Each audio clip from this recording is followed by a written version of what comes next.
அனைவருக்கும் வணக்கம். சிக்கனம் சேமிப்பு செல்லும் நிகழ்ச்சிக்கு உங்களை வரவேற்பது சந்திரன். ஞாயிறு தோறும் இதில் இடம்பெறும் சிறப்பு விவாதத்தில் இன்று நாம் பேச இருப்பது வீட்டுக்கடன் வட்டி செலவு குறைப்பு குறித்து. இந்த வார தொடக்கத்தில் வெளியான இந்திய ரிசர்வ் வங்கியின் கடன் கொள்கையில் வட்டி குறைப்பு இல்லை என்பது சிலருக்கு ஏமாற்றம். ஏற்கனவே செய்யப்பட்ட வட்டி குறைப்பும் ஒரு சில வங்கிகளாலேயே தங்கள் வாடிக்கையாளர்களுக்கு வழங்கப்பட்டிருக்கின்றன என்பதும், மற்ற வங்கிகள் பழைய வட்டி விகிதத்திலேயே இன்னும் தொடர்கின்றனர் என்பதும் யதார்த்தம். மறுபுறம் காய்கறியில் தொடங்கி பால் உள்ளிட்ட பல்வேறு உணவுப் பொருட்களின் விலை அதிகரித்து வருகிறது. இன்னொரு புறம் மத்திய அரசு இந்த மாதம் முதல் வசூலிக்க தொடங்கியுள்ள கூடுதல் சேவை வரி போன்றவற்றையும் கணக்கில் கொண்டால் நடுத்தர குடும்பங்களின் மாதாந்திர பட்ஜெட் இன்று மிக பெரும் சவாலாக மாறிவிட்டது. சொந்த தொழில் செய்பவர்களின் சிக்கல் ஒரு விதம் என்றால், மாத சம்பளம் வாங்குவோரின் பிரச்சனை வேறு வகை.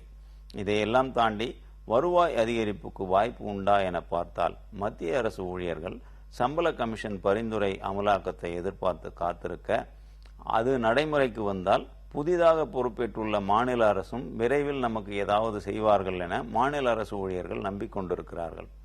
இது எதிலும் தங்களுக்கு வாய்ப்பு இல்லை, தற்போதைய மாத சம்பளத்தில் தான் காலத்தை ஓட்டியாக வேண்டும் என்பவர்களின் நிலையில்தான் திண்டாட்டம். இதில் மேற்சொன்ன சம்பள உயர்வு அமலானால் அதனால் ஏற்படும் கூடுதல் பணவீக்கம், அதாவது விலையேற்றத்தையும் சமாளிக்க வேண்டுமே என்ற கவலையோடு யோசித்துக் கொண்டிருப்பவர்கள் பலர். இவர்களில் சிலர்தான் தங்களது வீட்டுக்கடன் மாத தவணையை குறைக்க வழி உண்டா என்ற தேடலில் உள்ளனர். அதனால்தான் இந்த கடன் ஏற்பாடு குறித்த, அதாவது தனது ஏற்கனவே வாங்கிய கடனை வேறு வங்கிக்கு மாற்றுவதன் மூலம் தனது மாத கடன் தவணையை குறைத்து கொள்ள முடியுமா, அதில் சிக்கனம் செய்ய முடியுமா என்ற வழியை தேடிக்கொண்டிருக்கிறார்கள். இதுபோன்ற நபர்களின் தேவையை கருத்தில் கொண்டு இன்றைய நிகழ்ச்சி திட்டமிடப்பட்டுள்ளது. இது குறித்து மூத்த வங்கியாளர் சிலரிடம் பேசினால் இந்த விஷயத்தில் அவசரப்படக்கூடாது என்று சொல்வதோடு, சற்று விரிவான அலசலுக்கு பிறகே முடிவெடுக்க வேண்டிய விஷயம் இது என்கிறார்கள். இதை விரிவாக விவாதிப்பதற்காக நமது அரங்கத்திற்கு ஓய்வு பெற்ற மூத்த வங்கியாளரான திரு கோபாலகிருஷ்ணன் வந்திருக்கிறார். அவருடன் பேசுவோம். வணக்கம் ஐயா. வணக்கம் ஐயா. என்னோட கேள்வி, முதல்ல வீட்டுக்கடன் வாங்குறதுக்கு ஒருத்தர் போறார் அப்படின்னா அவர் கவனிக்க வேண்டிய விஷயங்கள் என்னென்ன? வீட்டுக்கடன் வாங்க தீர்மானம் பண்ண பிறகு அவர் தன்னைத்தானே அதற்கு தயார் செய்து கொள்ள வேண்டும். முதலாவதாக மார்ஜின். ஒரு வங்கியில் கடன் வாங்கும்போது அதுக்கு ஒரு மார்ஜின்றது ஒன்று, அதாவது வங்கி ஒரு பெரும்பகுதியை கொடுக்கும், ஒரு சிறிய பகுதியாவது கடன் வாங்குபவர் செலுத்த வேண்டும், அந்த மார்ஜின். இரண்டாவதாக வங்கி இவரை ஒரு நல்ல வாடிக்கையாளராக பார்ப்பாரா, தகுந்த நபரா, கடன் கொடுப்பதற்கு தகுந்த நபரா என்று பார்ப்பதற்கு முதல் உரைக்கல் என்னன்னு பார்த்தீங்கன்னா, இந்த டேக் ஹோம் பே என்று சொல்லக்கூடிய, அவர் சம்பளத்திலிருந்து வீட்டுக்கு எவ்வளவு தொகையை எடுத்து செல்கிறார், அதாவது ஏற்கனவே வாங்கிய PF கடன், இன்கம் டாக்ஸ் கட்ட வேண்டியது அல்லது வேறு சில கடன்கள், இந்த மாதிரி கடன்களுக்கெல்லாம் அவர் ஏற்கனவே EMI கட்டி செலுத்தி கொண்டிருப்பார் அல்லவா, அது போக எவ்வளவு எடுத்து போகிறார், அது குறைந்தபட்சம் 35% இருந்தால்தான் அவர் கண்ணியமாக தன்னுடைய குடும்பத்தை நடத்த முடியும். குடும்பத்தை அன்றாட செலவுக்காக மீண்டும் தனிநபரிடமிருந்து கடன் வாங்காத நிலையில் இருப்பார் என்பதை உறுதி செய்து கொள்வார். மூன்றாவது அவர் என்ன செய்யணும்னு பார்த்தீங்கன்னா, இந்த டாக்குமெண்ட்ஸ், அதாவது அதற்கான ஆவணங்கள், என்னென்ன ஆவணங்கள் உண்டோ அவையெல்லாம் ஒரே சமயத்தில் ஒரு தவணையில் கொடுத்தால் கடனுக்கு விரைவாக கிடைக்கும். அப்படி முக்கியமான இது என்ன பார்த்தா டைட்டில் டீட்ஸ், அதான் கிரயப்பத்திரம். அதுக்கப்புறம் நோ யுவர் கஸ்டமருக்கான அடையாளங்கள். அடுத்தது இந்த வீடு அதனுடைய மதிப்பு என்ன அப்படிங்கிறது ஒரு வேல்யூவேஷன் சர்டிபிகேட். இந்த வீடு ஏதாவது சட்ட சிக்கலில் சிக்கியிருக்கிறதா இல்லையா என்பதை தெளிவுபடுத்துவதற்காக ஒரு லீகல் ரிப்போர்ட், இது போன்ற விஷயங்களை எடுத்து தயார் செய்து வைத்துக் கொண்டால் கடன் வாங்குவது எளிதாக இருக்கும். சரிங்க சார். இப்போ வீட்டு கடன் அப்படின்னு சொல்லி போறோம். இப்போ நிறைய நேரங்கள்ல இந்த ரிசர்வ் வங்கி கடன் கொள்கை வரும்போதெல்லாம் அதுல ரெப்போ குறையுது, ரிவர்ஸ் ரெப்போ குறையுது அப்படிங்கிறாங்க. இந்த ரெப்போ ரிவர்ஸ் ரெப்போ குறையறதுக்கும் வீட்டு கடன் வட்டி குறையறதுக்கும் என்ன தொடர்பு? இது ரெண்டுத்தையும் எங்க தொடர்பு படுத்த முடியும்?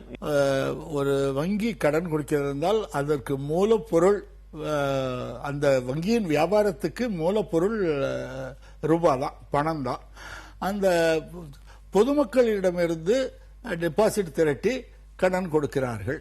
சில சமயங்கள் என்ன செய்வார்கள் என்றால், போதாததற்கு இவர்களே ரிசர்வ் வங்கியில் இருந்து கடன் வாங்கியும் உடனடி தேவைக்கு பூர்த்தி செய்வதற்கு கடன் கொடுப்பார்கள். இப்படி ரிசர்வ் வங்கியில் ரெண்டு விதமாக வாங்கலாம் வங்கிகள். ஒன்று குறுகிய காலத்துக்கு வாங்கலாம், இன்னொன்று நீண்ட கால அடிப்படையில் வாங்கலாம். இந்த குறுகிய காலத்துக்கு வாங்குறது தான் ரிப்போ ரேட்டுங்கிறாங்க. ஒரு வங்கியாளர் ரிசர்வ் வங்கிக்கு எவ்வளவு கொடுக்க வேண்டிய வட்டி விகிதம் குறையுமே ஆனால் இவரோட கடையில் வாங்கின சரக்கு விலை குறைஞ்சதுன்னு அர்த்தம். அந்த சரக்கை விற்கும் போது, அந்த பணத்தை கடனாக கொடுக்கும் போது நியாயமா அடக்க விலையோட கொஞ்சம் தானே வைக்க முடியும். அதனால் நியாயமா அடக்க விலை குறையும் போது எப்படி விற்பனை விலை குறையுமோ அதுபோல் ரெப்போ ரேட் குறையும் போது வங்கி நியாயமாக அதை குறைத்து கொண்டு அந்த லாபத்தை, அந்த பலனை வாடிக்கையாளருக்கு சேரும்படி செய்ய வேண்டும். இதுதான் இதற்கு ரெண்டுக்கும் உள்ள சம்பந்தம். துறை வங்கிகள்னா அரசு சார்ந்த வங்கிகள்ன்ற போது அதுல எல்லாத்துலயும் ஒரே மாதிரியான வட்டி தானே இருக்கணும். சில வங்கிகள்ல வீட்டு கடன் வட்டி கூடுதலாகவும், சில அரசு வங்கிகள்ல வீட்டு கடன் வட்டி குறைவாகவும் இருக்கிறது. இதுக்கான காரணம் என்ன? இது பின்னணி எப்படி? உங்களுக்கு நல்ல ஞாபகம் இருக்கும், 1992 வரையிலும் என்ன நிலைமைன்னு, எல்லா வங்கிகளும் ஒரே விதமான வட்டியை, அதாவது டிபாசிட்டுக்கான வட்டியை கொடுத்தார்கள். ஒரு வங்கியில் ஒரு டிபாசிட் ரேட்டு, இன்னொரு வங்கியில்னு கிடையாது. ஆனால் லிபரலைசேஷன் பேரில் 1992 இந்த பொருளாதார சீர்திருத்தத்தின் ஒரு அங்கமாக, ஒரு பகுதியாக வங்கிகளுக்கு சுதந்திரம் கொடுத்தார்கள். என்ன சுதந்திரம்னு, உங்களுக்கு வேண்டிய பணத்தை, டிபாசிட்டை திரட்டிக் கொள்வதற்கு நீங்களே வட்டி விகிதத்தை நிர்ணயித்துக் கொள்ளலாம் அப்படின்னு. சில வங்கிகளுக்கு கேட்காமலே வந்து குவிகிறது. உதாரணமாக பாரத ஸ்டேட் வங்கி. இன்னும் சில வங்கிகளுக்கு கொஞ்சம் கூடுதலாக டிபாசிட் ரேட் ஆஃப் இன்ட்ரெஸ்ட் கொடுத்தாதான் வருது. ஆகையினால இந்த பணத்தை கொள்முதல் செய்வதற்கு, அதாவது டிபாசிட்டை திரட்டுவதற்கு இவர்கள் எந்த காஸ்ட் என்ன இவர்களுக்கு ஆகிறதோ அந்த காஸ்ட் ஆஃப் ஃபண்ட்ஸுக்கு தொடர்ந்து இவர்கள் வட்டியை வசூலிக்கிறார்கள். அதனாலதான் வித்தியாசம். இப்போ இன்னொரு கேள்வி என்னன்னா, இப்போ ஒரே வங்கியில ஏற்கனவே ஒருத்தர் கடன் வாங்கியிருக்காரு, அவருக்கு ஒரு வட்டி விகிதம், புதுசா கடன் வாங்க போனா அவருக்கு ஒரு வட்டி விகிதம் கம்மியா கொடுக்கறோம் அப்படிங்கறது தான் இப்போதைய யதார்த்தமா இருக்கு. இப்படி மாறுபட்ட கூடிய ஒரு சூழல் எதனால? இது நியாயமான விஷயமா? இது மிக மிக மிக அண்மையான ஒரு விஷயம். அதுக்கு முன்னாடி ஃப்ளோட்டிங் ரேட், பிக்ஸ்டு ரேட் இருந்ததுனால வட்டி மாறிட்டு இருந்தது. அதுக்கு முன்னாடி இப்போ என்ன ஆச்சுன்னா, இந்த ரிசர்வ் வங்கியில ஒரு புதிய மாற்றுதலை கொண்டு வந்திருக்கிறார்கள். இது காரணம் உங்களுக்கு தெரியும், பேஸ் ரேட்டுன்னு ஒன்று சொல்லுவாங்க. அந்த ஒவ்வொரு வங்கியும் ஒரு பேஸ் ரேட்டை நிர்ணயிப்பார்கள். 8%, 9%. அதை விட சற்றே அதிகமாக வைத்து வட்டி வசூலிப்பார்கள். பேஸ் என்ன ஒரே ஒரு நிபந்தனை, பேஸ் ரேட்டை விட குறைச்சி கொடுக்க முடியாது. அதுதான் விஷயம். இப்போ என்ன ஒரு புது, இந்த marginal rate of cost, marginal cost, marginal cost of lending ரேட்ல அந்த பிஎல்ஆர்ங்கிறது போல இந்த லெண்டிங் ரேட் வந்திருக்கிறது. இந்த லெண்டிங் ரேட் பிரகாரம் இதுல என்ன ஒரு முக்கியமான ஒரு புரட்சிகரமான ஒரு மாறுதல்ல, அதுக்கு முன்னாடி இவங்க மார்க்கெட்ல எவ்வளவு கொடுத்தாங்க அதை மட்டும் தான் கணக்கில் எடுத்துக்கிட்டு இருந்தாங்க. இப்போ சிஆர்ஆர் உள்பட, அதாவது சிஆர்ஆர்ல ஏற்ற இறக்கம் இருந்தால் இதுலையும் அது பிரதிபலிக்கும். அதனால மாற்றி அமைக்கிறார். இதனால கண்டிப்பாக தற்பொழுது என்ன வங்கிகள் வசூலிக்கிறதோ அதை விட சற்று குறைவான வட்டிக்கு வசூலிப்பதற்கான வாய்ப்பு ஏற்பட்டு இருக்கிறது. இது மிக அண்மையாக. இதை பழைய இதுக்கு கணக்குக்கு பொருத்தி பார்க்க முடியாது. அதனால இனி இப்பொழுது புதிதாக கொடுக்கக்கூடிய கடன்களுக்கு இந்த புதிய திட்டத்தின் பிரகாரம் வட்டி வசூலிக்கிறார்கள். ஆகையால் தான் இந்த இரண்டுக்கும் வித்தியாசப்படுகிறது. சார், இப்போ எனக்கு இன்னொரு கேள்வி என்னன்னா, பல வெளிநாடுகள்ல எல்லாம் வங்கி கடன் இது மாதிரி கொடுக்கும்போது அவங்களோட கிரெடிட் ஸ்கோர், அதாவது கடனை திருப்பி செலுத்தக்கூடிய தகுதி அடிப்படையில் ஒழுங்கா திருப்பி செலுத்துறவங்களுக்கு ரொம்ப கம்மியான வட்டியும், அதுல தவறக்கூடிய ஆட்களுக்கு கூடுதல் வட்டியும் அப்படிங்கிற ஒரு நிலைமை இருக்கிறதா சொல்றாங்க. ஸோ அந்த மாதிரியான நிலைமை இப்போ இந்தியாவில் ஏன் வரல, இல்லை இந்தியாவில் வந்து வேற ஏதாவது இதுல இருக்கா? ஏன்னா அப்படி பண்ணா ஒழுங்கா கடனை திருப்பி செலுத்துறவங்களுக்கு குறைந்த வட்டியில கடன் கிடைக்க வாய்ப்பு இருக்கு இல்லையா? இது ஒரு மிகச்சிறந்த ஒரு கருத்து. இது நீங்கள் குறிப்பிட்டது போல் வெளிநாடுகளில் ஓரளவுக்கு இது நடைமுறையில் இருக்கிறது. இந்தியாவில் ஒரு முறையாக இது செயல்படுத்தப்படவில்லை. ஆனால் எதிர்காலத்தில் இதில் செயல்படுத்தப்படுவதற்கான சாத்தியக்கூறுகள் உண்டு. இது ஒரு காலத்தின் கட்டாயமாக கருதப்படும் நேரம் வரக்கூடும். ஆனால் இப்பொழுதே பார்த்தீர்களேயானால் வங்கிகள் தங்கள் சொந்த அனுபவத்தின் ஆய்வின் மூலம் ஒரு சில குறிப்பிட்ட பெரிய தொழிற்சாலைகள், தொழில் அமைப்புகள் சிறப்பாக செயல்படுகின்றன. அவங்களுக்கு கொடுக்கிற கடன் கெட்டு போகாது, ஒழுங்கா வந்துடும், உரிய நேரத்தில் வந்துடும் அப்படின்னு நினைக்கிற ஒரு நேரங்களில் வங்கிகளாக அவர்களிடம் சென்று அவங்கள கேன்வாஸ் பண்றதும், நாங்கள் குறைவாக வட்டியை குறைப்பு மற்ற வங்கிகளை விட குறைந்த வட்டியை உங்களிடம் வசூலிக்கிறோம் என்று சொல்லி கூட செய்யறது இன்றைய ஆரம்ப காலத்திலிருந்து தொன்று தொட்டு இன்று வரை அது நடைமுறையில் இருக்கிறது. ஆமா, இது ஒரு விகிடமா தான் இருக்கு. ஆனா இது வந்து நடைமுறையில் நம்ம ரூல்ஸ் அண்ட் ரெகுலேஷன்ஸ் தான் நம்ம பேங்க் ஓடிக்கிட்டு இருக்கு. அந்த ரெகுலேஷன்ல இது ஒரு பார்ட்டா இன்னும் வரல. அது வருங்காலத்துல நிச்சயமாக இது வரக்கூடிய வாய்ப்பு அதிகமா இருக்குன்னு நினைக்கிறேன். இப்போ ஏற்கனவே ஒருத்தர் வந்து வீட்டு கடன் வாங்கியிருக்கார். இப்போ நீங்க சொன்ன மாதிரி புதிய முறை MCLR, அதாவது மார்ஜினல் காஸ்ட் ஆஃப் லெண்டிங், அதுபடி குறைவான வட்டியில வந்து கடன் கிடைக்குது அப்படின்னா அந்த கடன்ல இருந்து இந்த கடனுக்கு மாறிக்கலாமா? இது மூலமா வந்து தன்னோட மாத தவணையை வந்து குறைச்சிக்க முடியுமா அப்படின்னு பலர் யோசிச்சுட்டு இருக்காங்க. சோ அந்த யோசனை சரியா? ஒரு வங்கியாளர்ன்ற முறையில உங்க அனுபவத்துல இருந்து அவங்களுக்கு என்ன ஆலோசனை சொல்றீங்க? நிச்சயமாக இந்த யோசனை சரிதான். அதனால் நமக்கு லாபம் கிடைக்கும் என்றால் இந்த வாய்ப்பை பயன்படுத்திக் கொள்வது ரொம்ப சரியான விஷயம்தான். ஆனா இதுல மிக சமீபத்தில் வந்திருக்கிற ஒரு விஷயம் என்றதால் இந்த மாற்றம் என்பது, இந்த குறைவு, வட்டி குறைப்புங்கிறது எந்த அளவுக்கு இருக்கும் என்பதை கூர்ந்து கவனிக்க வேண்டும். ஆகையால் தனிநபர் தான் எந்த வங்கியில கடன் வாங்கியிருக்கிறாரோ அதுல எவ்வளவு வட்டி செலுத்துறார், புதிய வங்கி அவர் ஐடியா இருக்கு, அவருக்கு எந்த யோசனை இருக்கிறதோ அந்த வங்கியில் எவ்வளவு புதிதாக இப்பொழுது செலுத்துகிறார்கள் என்பதை பார்க்க வேண்டும். அது ஒரு பக்கம். இரண்டாவது, இவருக்கு இதனால் ஏற்படக்கூடிய செலவு என்னங்கிறத முக்கியமா பார்க்கணும். ஒரு 3-4 செலவுகள் நிச்சயமாக இருக்கிறது. ஒன்று, இவர்களுக்கு மறுபடியும் இந்த ப்ராசஸிங் சார்ஜஸ் இந்த புது வங்கிகளுக்கு கொடுக்கணும் ஒன்று. இரண்டாவது, லீகல் ரிப்போர்ட் ஏற்கனவே ஒருத்தர் வாங்கியிருப்பாரு, மறுபடியும் லீகல் ரிப்போர்ட்டுக்கான பணம் செலவு பண்ணணும். மூன்றாவது, இந்த வேல்யூவேஷன் சர்டிபிகேட் வாங்கியிருப்பாரு, அதுக்கும் இவர் செலவு பண்ணணும். இன்னொன்று, memorandum of the deposits of title deeds இந்த ரிஜிஸ்டர் பண்றாங்க இல்லையா, அதுக்கு ஒரு செலவு இருக்கிறது. அது அரசாங்கத்துக்கு கட்ட வேண்டிய செலவு, ரிஜிஸ்ட்ராருக்கு கட்ட வேண்டிய செலவு அதுக்காகும். இதையெல்லாம் சேர்த்து பார்த்தால் ஒரு 50,000 ரூபாய் 60,000 ரூபாய் ஆகலாம். இது அந்த எவ்வளவு பணம் வாங்கியிருக்கிறாங்கிறத பொறுத்து இது மாறும். இதே ஒரு பக்கம் வைத்துக்கொண்டு இவருக்கு கிடைக்கக்கூடிய லாபம் எவ்வளவு, 1/4%, 1/2%, 3/4%, 1%, 1/4%, 1/2% குறைந்து இவர் இந்த செலவை மேற்கொள்வதுங்கிறது அவ்வளவு பொருத்தமாக இருக்காது, லாபகரமாக இருக்காது.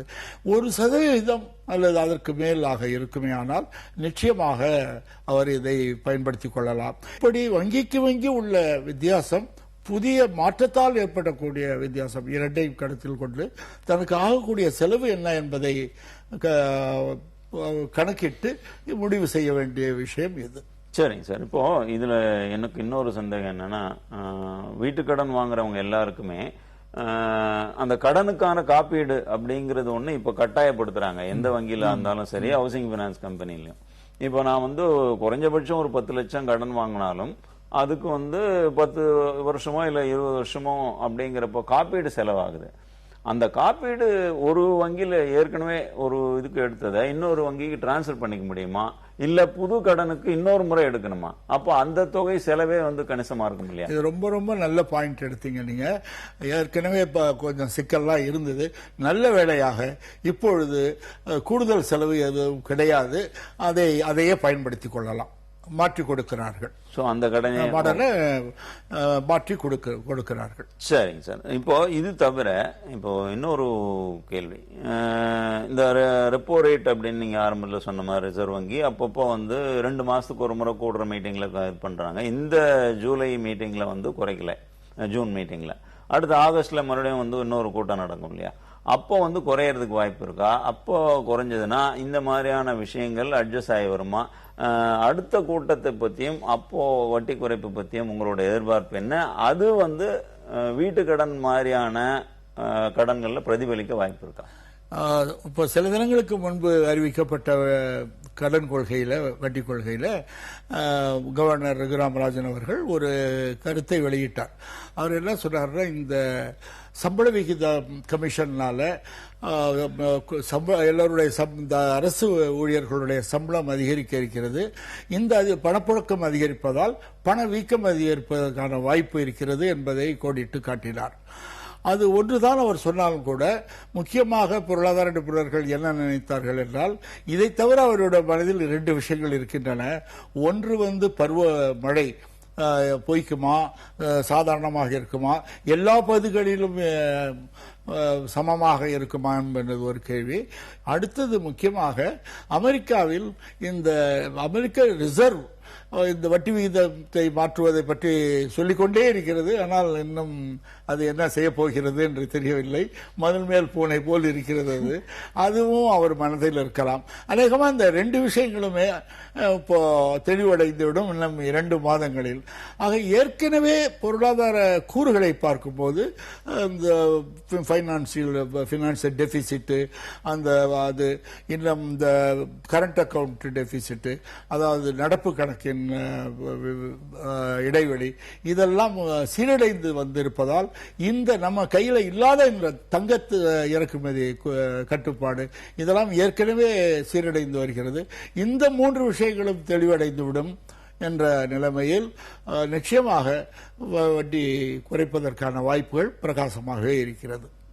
ரொம்ப நல்லா சொன்னீங்க சார். இப்போ அப்படி வட்டி குறைப்பு நடந்தால் அது இது மாதிரி கடனை மாத்திக்கலாம் அப்படின்னு எதிர்பார்க்கிறவங்களுக்கு முடிவெடுப்பதற்கு குறைந்தபட்சம் உதவியா இருக்கும் அப்படின்னு எதிர்பார்க்கலாம்.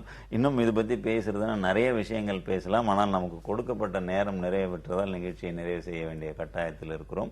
எங்களது அழைப்பை ஏற்று எங்கள் அரங்கத்திற்கு வந்திருந்து வீட்டுக்கடன் வட்டியை அடுத்த வங்கிக்கு மாற்றுவதா என்பது குறித்த பல்வேறு விஷயங்களை ரொம்ப தெளிவாக எடுத்து சொன்னதற்காக எங்களுடைய நேயர்கள் சார்பிலும் எங்கள் நிலையத்தின் சார்பிலும் நன்றியை தெரிவித்துக் கொள்கிறோம். நன்றி, வணக்கம். நன்றி, வணக்கம்.